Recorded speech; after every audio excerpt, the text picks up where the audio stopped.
Now I expected that paint to run a little bit more because that paper was damp, but maybe it's already starting to dry. So now we have this nice vibration of color. Because I've got a little bit of purple in there, but keep it pretty light because remember, these are my lights. I just added some water in there to keep it a little bit lighter. I don't want to go too dark. I don't want to go as dark as my midtones.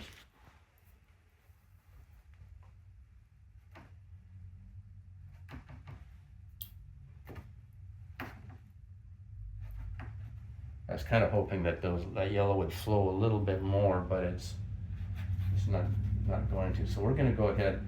I think I'll go ahead and start to put in some of my midtones now too, some of the reds. And when I do that, they're going to start to flow into some of the yellow a little bit. And I'm taking some of my alizarin crimson.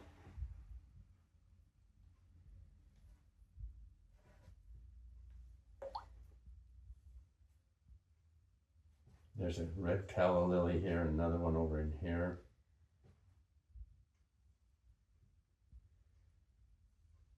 Don't worry about trying to get things exact right now, because we'll come back later and we'll redefine things.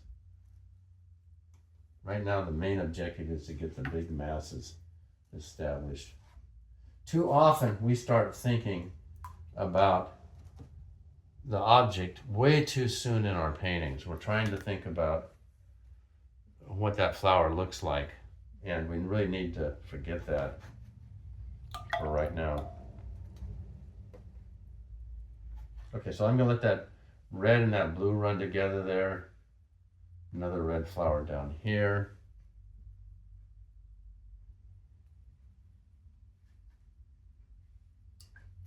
There's another big red pink flower right here.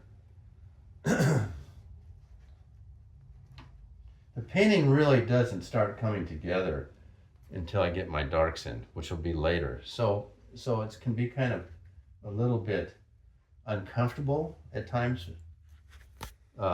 because it just looks like big masses, unrelated big masses.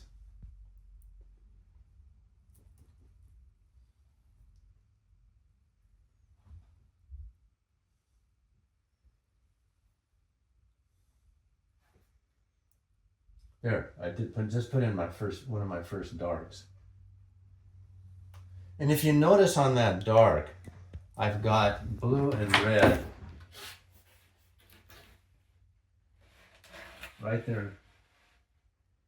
Blue and red mixed together on that dark. And the only way I can do that is if I have my pigment so moist that I can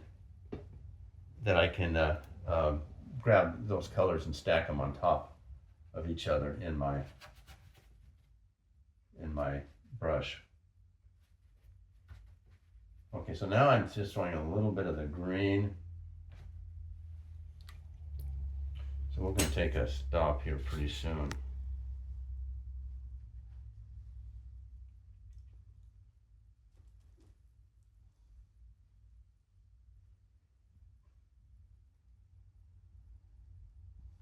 I'm going to actually change this flower so maybe it's up a little bit higher. Right, if I move it clear up there. So rather than lift that out, what we'll do, we're just going to take our squirt bottle and just kind of squirt, let things run together a little bit more. Let things run down. There we go.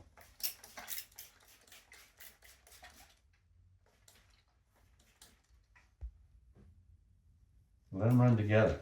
Because when they run together like this, the red into the yellow into the red, then it's going to look like reflected light happening back and forth.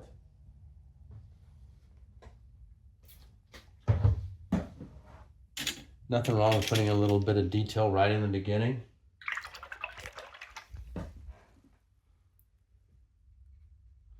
Take the biggest, easiest, simplest shape that's clearest in your mind. And right now, it's the detail. So I'm going to move ahead to some little bit of my detail. And get some of that established.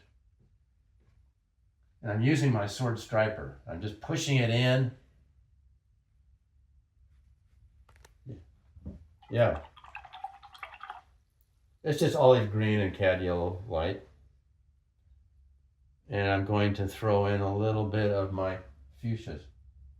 I just push this down, my sword striper.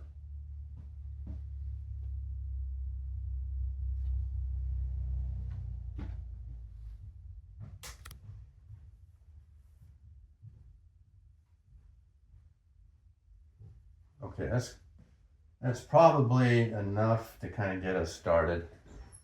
But also, it's enough that I'm starting to feel like I'm in the rhythm of the painting. Remember, this is the main character, this lily right here. So I got to kind of watch out for that. Okay.